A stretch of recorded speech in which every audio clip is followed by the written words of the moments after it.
कैदी को एक घूमने वाले मशीन से बांध दिया गया था और उसको लगातार घुमाया गया, जिससे कैदी के दिमाग में भयानक भ्रम पैदा होते रहे। ऐसा उसको बेहद दर्द होता है। तभी पीटर, जो उस जेल का जेलर था, उसने टीना से कहा अगर टीना उससे शादी करेगी तो वो उसकी पति को छोड़ देगा। अपने पति को बचाने के लिए टीना मान जाती है। कार्ल जिंदा लाश की तरह बन चुका था।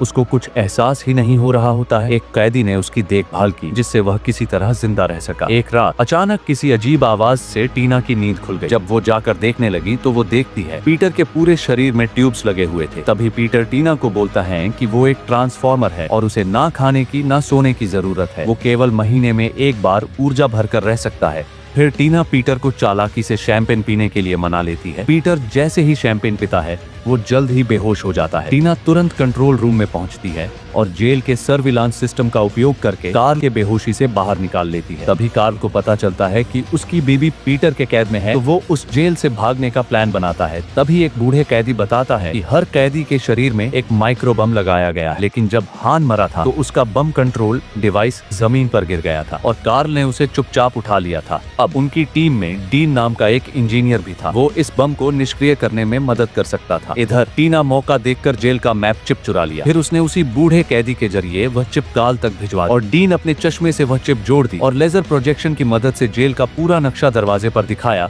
और जेल से बाहर निकलने का रास्ता मिल गया। और डीन को पता चल गया कि माइक्रो बम्स मैग्नेटिक होते हैं। इसका मतलब था कि वह चुंबकीय शक्ति का उपयोग करके अपने पेट से बम निकाल सकता है। जेल से भागने की योजना शुरू हो चुकी थी।